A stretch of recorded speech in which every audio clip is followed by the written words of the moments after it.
చేసిన రోజులు ఇవన్నీ ఉన్నాయి, మా అందరికి గుర్తున్నాయి. అందుకనే రెట్టింపు ఉత్సాహంతో ఈ వీధిలో వాటర్ కాదు, సిమెంట్ రోడ్డు కూడా ఇంతవరకు డబ్బులు నాకు కానీ గోపికి కానీ వెంకటేశ్వర కానీ సిమెంట్ రోడ్లు అయితే అట్లే ఉన్నాయి. ఈ రోజు కూడా బిల్లులు రాకపోయినా కానీ కేవలం మీకోసం మేము అక్కడే ఉన్నాం.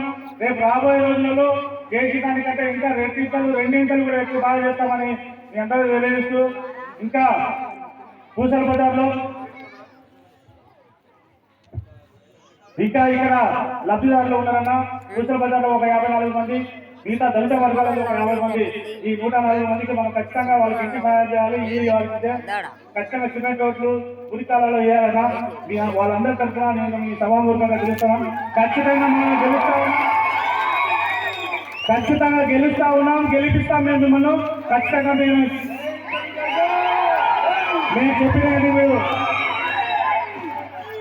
చెప్పినది కూడా తీర్చాలన్నా.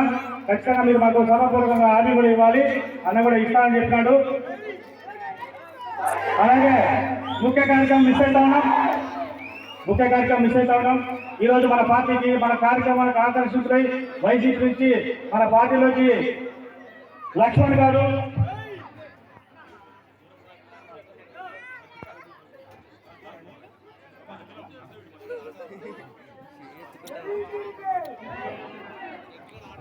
నారాయణపల్లి ఉద్యోగులు రంగారెడ్డి తీసుకొని రావాలి.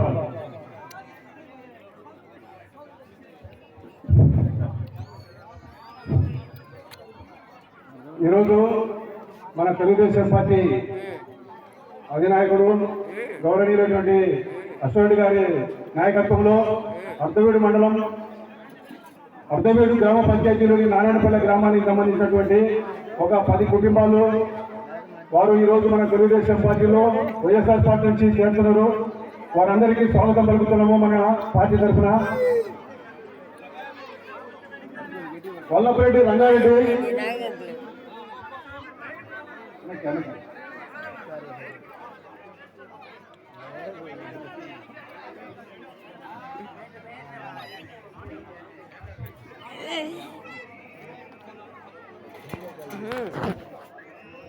అనికే కుమారెడ్డి